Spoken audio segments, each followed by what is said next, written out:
Bonjour à tous et à toutes, je voudrais partager avec vous aujourd'hui quelques conseils pratiques pour étudier la Bible. Vous savez, en tant que pasteur, les gens nous demandent parfois quelle version de la Bible utiliser, quel modèle de Bible ils devraient acheter, quels sont les sites internet sur lesquels ils peuvent avoir du matériel d'études, des choses comme cela. Et je me suis dit, tiens, ce sera une bonne occasion de pouvoir le partager avec les internautes. N'oubliez pas, avant toute chose, de vous abonner à notre chaîne, de cliquer sur subscribe, de pouvoir activer les notifications ou d'aimer nos vidéos, de les partager tout simplement de manière à pouvoir donner plus de visibilité à tout ce que fait Ecclésia 21 sur les réseaux sociaux. Alors, quelques conseils pratiques pour étudier la Bible. Vous savez, le but de l'étude biblique n'est pas d'avoir la grosse tête. Le but de l'étude biblique, c'est d'après Jacques 1, 25, on va le lire d'ailleurs ensemble, c'est que la parole et le Saint-Esprit qui sont indissociables puissent exercer, je dirais, leur ministère dans notre vie. Une lecture superficielle des Écritures ne suffit pas aux chrétiens, ne suffit pas à donner une nourriture suffisante aux chrétiens.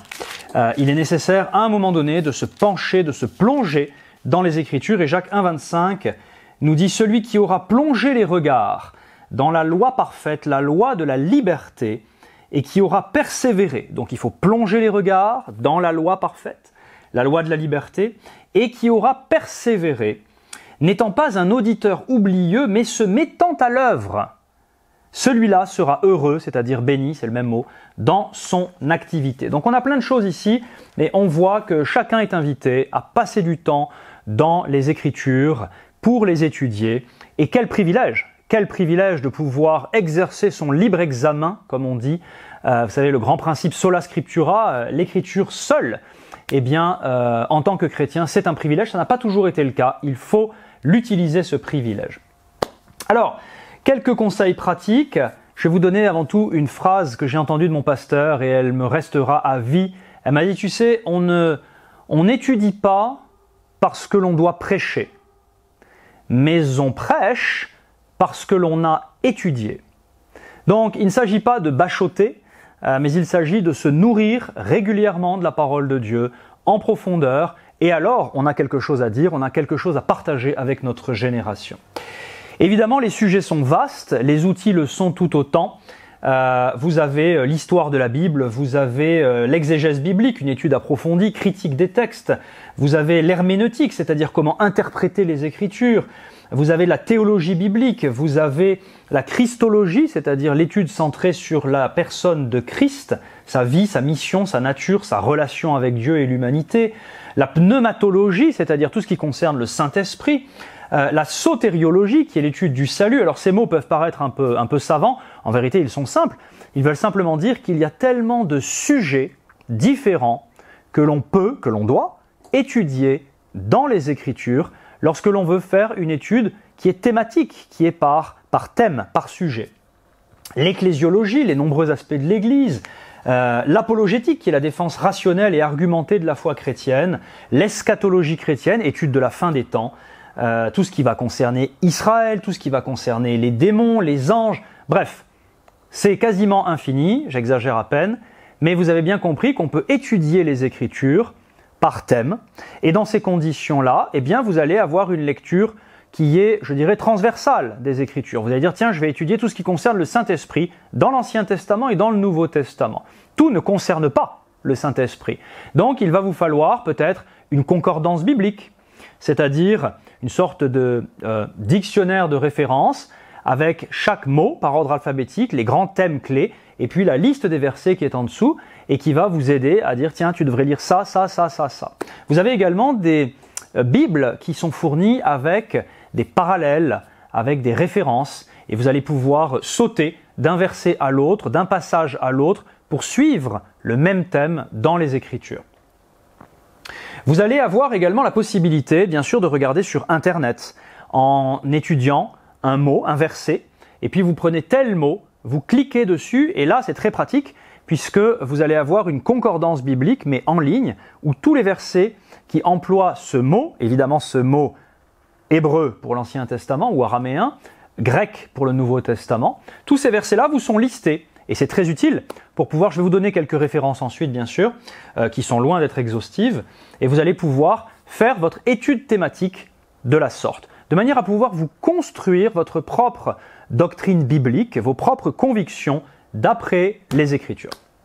Vous pouvez également avoir une étude que j'appellerais une étude plus chronologique. Vous avez décidé aujourd'hui, ou dans les jours qui viennent, de lire et d'étudier toute l'épître de Paul aux Romains, tout l'évangile de Jean, toute l'Apocalypse, pourquoi pas, ou le livre des rois, ou tel livre prophétique de l'Ancien Testament. Là, le livre en lui-même, puisque vous savez que la Bible est une compilation de plusieurs livres, à vrai dire, écrits au fil du temps par différents auteurs, mais avec une remarquable continuité qui fait dire d'ailleurs au corps de Christ que c'est le Saint-Esprit qui en est l'auteur. Il y a un auteur unique, même s'il y a des rédacteurs différents. Et donc, eh bien, dans un même livre biblique, vous allez peut-être avoir des thèmes très différents qui sont abordés les uns par rapport aux autres. Si vous prenez un évangile, eh bien, la vie, les discours de Jésus traitent de choses très différentes les unes par rapport aux autres. Il peut être également intéressant d'étudier comment le livre lui-même a été écrit, à quelle époque, par qui, dans quel contexte. Est-ce que l'auteur était en prison? Est-ce que l'auteur était libre? Qui était l'auteur? Était-ce un noble? Était-ce un savant? Était-ce un homme du peuple? Quel est son background, je dirais? Dans quel contexte géopolitique vivait-il? Il est très intéressant, par exemple, de voir l'apôtre Paul exhorter les chrétiens à tenir ferme, à être dans la joie, à ne pas se laisser impressionner. Mais lorsque l'on sait que l'époque à laquelle a été écrite telle ou telle épître était une époque de persécution, était une époque où l'Empire romain et l'empereur romain étaient extrêmement hostiles aux chrétiens, au point même de les faire mourir, eh bien là, ça prend une toute autre tournure, une toute autre saveur. Donc, étudier non seulement le livre biblique, mais également le contexte du livre biblique, ça c'est quelque chose qui est très intéressant. Un mot concernant la Bible. Pour répondre à la question, pasteur, quelle est la Bible que je dois acheter?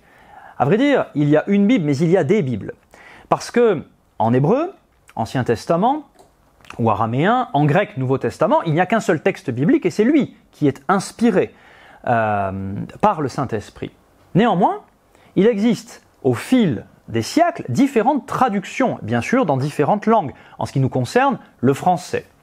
Et lorsque vous allez dans une librairie biblique aujourd'hui, physique ou sur Internet, eh bien vous trouvez différentes versions de la Bible, différentes traductions. Laquelle choisir?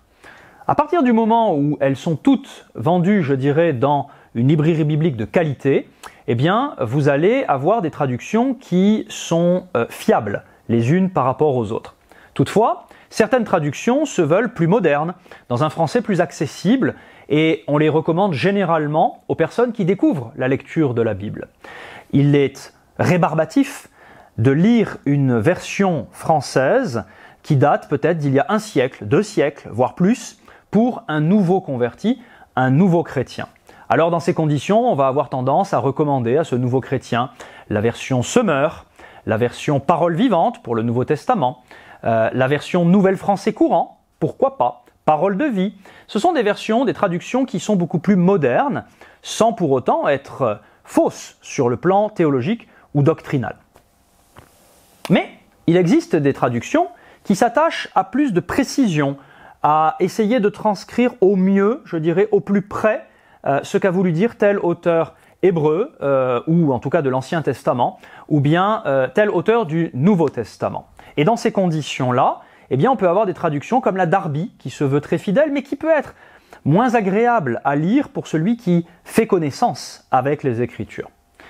La Louis II est une traduction biblique qui a eu énormément de succès dans le monde protestant, qui continue d'avoir énormément de succès et qui est révisée périodiquement. La Louis II 1910, qui a longtemps été la référence en la matière, date un petit peu aujourd'hui dans le français qu'elle emploie. Et donc, elle a été révisée à plusieurs reprises après cela. En 1978, version à la Colombe. En 1979, nouvelle édition de Genève. Elle a connu une ultime révision, en tout cas la dernière en date, qui est la seconde 21, et qui aujourd'hui commence à devenir le nouveau standard peut-être dans le monde protestant et notamment évangélique.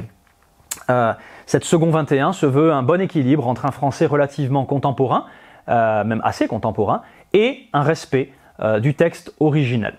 Donc je dirais à vous de trouver la traduction, la version biblique qui vous correspond le mieux, en se souvenant toutefois d'une chose, c'est que le texte biblique, la traduction qui est employée, ne préjuge pas de la quantité de matériel d'étude qui va être mise en annexe dans la Bible que vous allez acheter. Vous pouvez avoir des Bibles où il n'y a que le texte biblique.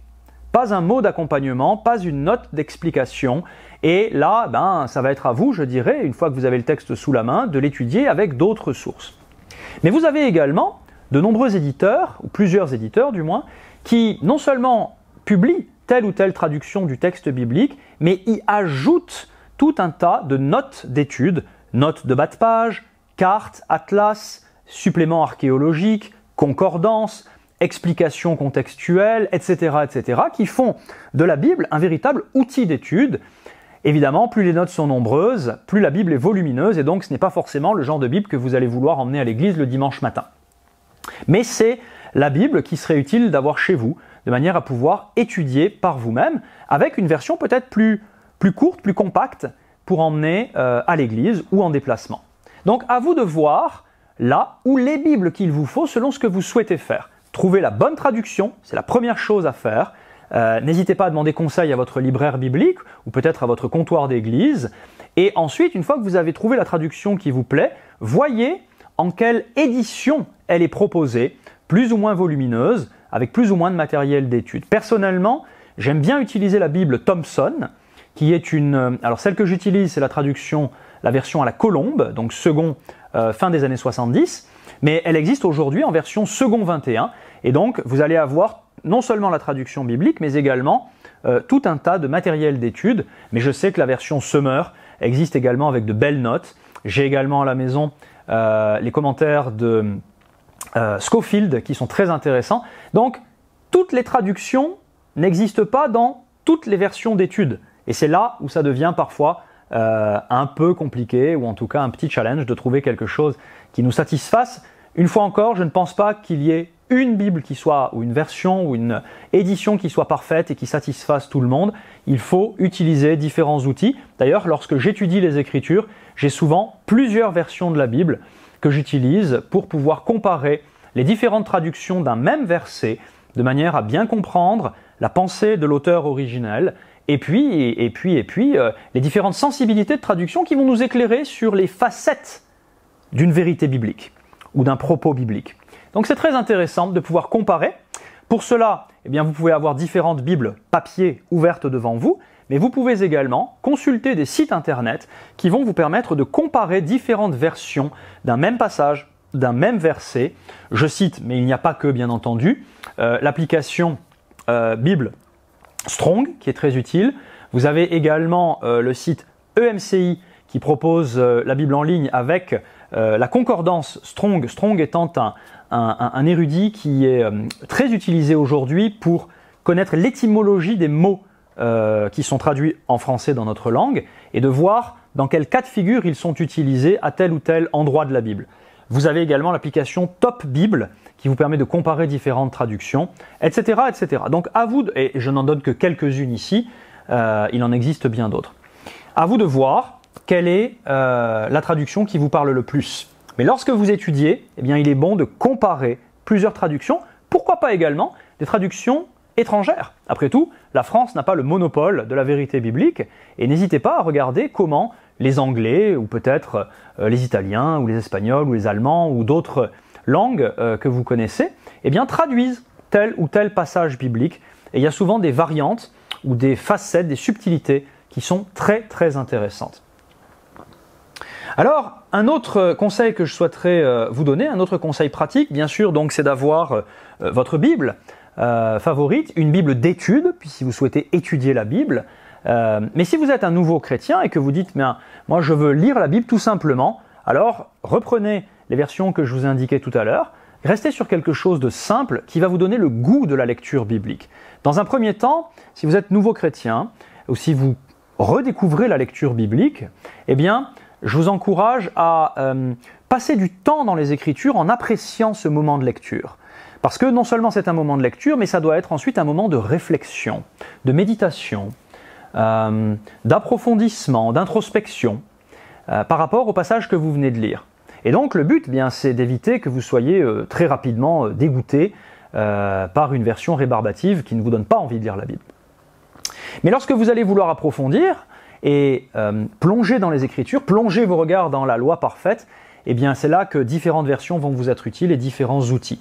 Donc je vous ai parlé de Bible d'études, je vous ai parlé d'outils en ligne. Bien entendu, il existe des encyclopédies bibliques en ligne, il existe des sites internet qui sont très intéressants sur le sujet. J'aime bien regarder donc également, alors pour ceux qui parlent anglais, je vous ai parlé de Strong, il y a également le dictionnaire du Nouveau Testament de Vine, V-I-N-E, qui est un superbe outil pour ceux qui le souhaitent. À titre personnel, j'aime étudier également les commentaires de Andrew Wommack. Il a un outil en ligne très pratique à ce sujet, c'est en anglais, pour voir quelle est sa lecture et quelle est son approche, son interprétation de tel ou tel passage biblique. Une fois encore, je fais partie d'une compagnie du corps de Christ et donc j'utilise en priorité, je dirais, les outils et les ressources qui sont procurés par les gens de la compagnie dont je fais partie. Néanmoins, je suis bien conscient, et nous devons tous être conscients du fait que le corps de Christ, comme son nom l'indique, est un corps. Et que si c'est un corps, il est composé de plusieurs organes différents. Donc, n'ayons pas peur. D'abord, ne prétendons pas que notre compagnie ou notre église ou notre mouvement ou notre fédération a la vérité absolue et totale sur tel ou tel sujet.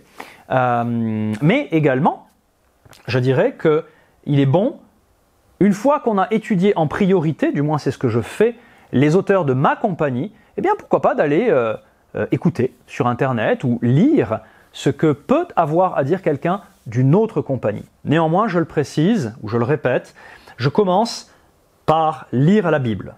Avant toute discussion, je lis la Bible. Et quand je dois étudier un sujet, j'étudie ce que dit la Bible sur ce thème-là, au moyen d'une concordance, au moyen d'une chaîne de référence. Je suis à l'écoute du Saint-Esprit.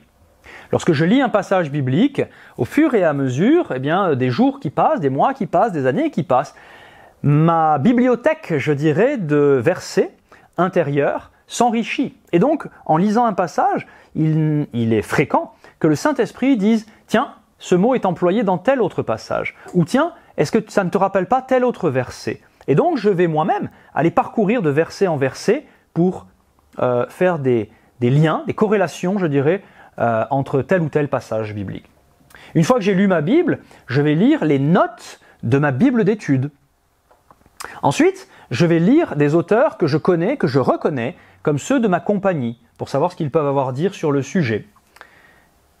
Non seulement ce qu'ils ont écrit dans des livres, mais également ce qu'ils peuvent avoir à enseigner sur Internet. Aujourd'hui, c'est très facile avec Internet d'avoir accès à tout un tas de choses. Dans cet immense catalogue, que choisir ?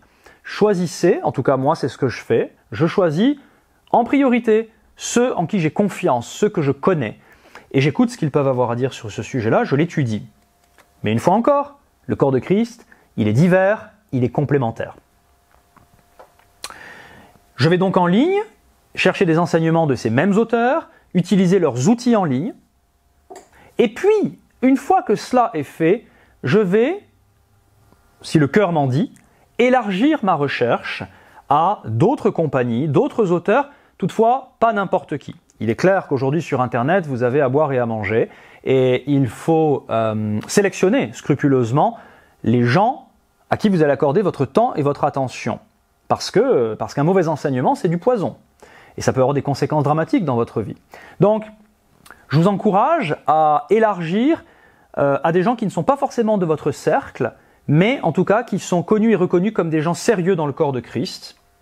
Demandez à votre pasteur, demandez à vos professeurs bibliques, très certainement qu'eux-mêmes ont des références à vous suggérer. Et puis, ce que je fais également, c'est que je prends pas mal de notes. Quand j'étudie, j'ai un carnet, des carnets sur lesquels j'écris des choses, et le Saint-Esprit me rappelle, me dit « Te souviens-tu que tel auteur avait enseigné sur telle chose, ou que dans tel livre, tu avais noté des choses à ce sujet ?» Et donc, je parcours à nouveau mes notes. Et cela, ça enrichit mon étude, parce que un jour, j'écoute un sermon et je prends des notes sur ce sujet-là, et je sais que peut-être des mois, voire des années plus tard, ce que j'ai écrit, je vais y retourner, parce que je vais m'en servir comme un matériau pour renforcer, étayer, compléter mon étude précise sur tel ou tel thème. Alors, pour terminer, eh bien, vous comprenez l'importance de lire la Bible au quotidien. C'est la base. C'est vraiment, et j'aurai l'occasion dans d'autres vidéos de pouvoir vous encourager à lire les Écritures, à les étudier, mais je dirais grain par grain vous donner du matériau au Saint-Esprit par lequel il va pouvoir travailler en vous et à travers vous au moment voulu. Également, achetez régulièrement des livres. Même si vous ne les lisez pas tous immédiatement, moi j'aime acheter mes livres par 2 ou 3, je les mets dans ma bibliothèque et il n'est pas rare que quelques années plus tard, eh bien je dise « Ah tiens, je vais lire ce livre-là ». Le Saint-Esprit est maître du timing et je sens une envie, un désir de pouvoir parcourir ce livre-là, ce que je fais. Donc vous les gardez dans votre bibliothèque. Vous pouvez également sauvegarder des enseignements qui sont en ligne, des sites que vous trouverez utiles et vous les gardez dans votre navigateur. Vous vous y référez le moment voulu. Et puis pour terminer, je ne peux que vous encourager à aller à des conférences, à des séminaires, à étudier la parole par la bouche d'autres prédicateurs, d'autres enseignants que vous ne trouverez pas forcément sur Internet. Et donc là, eh bien, c'est la possibilité de voyager. Il est vrai que la langue anglaise est un grand atout, mais même si vous n'êtes pas anglophone, il y a en francophonie de bons enseignants aussi, des spécialistes pointus sur tel ou tel sujet que je vous recommande d'écouter. Voilà, c'était quelques outils pratiques pour vous donner le goût, je dirais, et puis surtout les moyens, les conseils pour l'étude biblique. N'hésitez pas à plonger. Bien sûr, ça demande du temps d'étudier la Bible, mais vous n'en aurez jamais spontanément. Il faut que vous créiez dans votre environnement, dans votre journée, des espaces, ou dans votre semaine, des espaces de temps pour pouvoir étudier la Bible. Et comme l'a dit l'un de mes amis, il a dit « Pour protéger un oui, il faut savoir dire non ». Et si vous avez décidé sérieusement devant Dieu de dire « Mon Dieu, eh bien, je veux étudier les Écritures » sans pour autant, dans un premier temps, vous inscrire à un séminaire ou à une école biblique, mais étudier par vous-même les Écritures, ou peut-être en petits groupes, pourquoi pas. D'ailleurs, votre Église propose certainement des études bibliques, et je vous encourage également à les rejoindre. Eh bien, il va falloir le décider, et il va falloir mettre du temps de côté pour cela. Que ça soit lire la Bible quotidiennement le matin en se levant, peut-être que ça nécessite de se lever un peu plus tôt, ou le soir en se couchant, peut-être à votre pause déjeuner, à midi, ou dans les transports en commun, pourquoi pas. Mais si vous décidez d'étudier, vous avez bien compris qu'il va falloir vous mettre au calme, devant une table, avec peut-être un bloc-notes, un stylo, ou un appareil numérique pour pouvoir prendre des notes, faire des recherches, et cela, ça nécessite de s'y consacrer. Pourquoi pas un soir par semaine? Peut-être 1 ou 2 heures d'études, un soir par semaine, eh bien, ça changerait complètement votre vie. Voilà, je vous encourage. En tout cas, si vous avez besoin de plus de précision, n'hésitez pas à contacter notre ministère et notre Église. On sera ravis de pouvoir vous donner d'autres tuyaux, d'autres conseils. Mais j'espère que ça vous a béni. Je vous dis à très bientôt pour une nouvelle vidéo.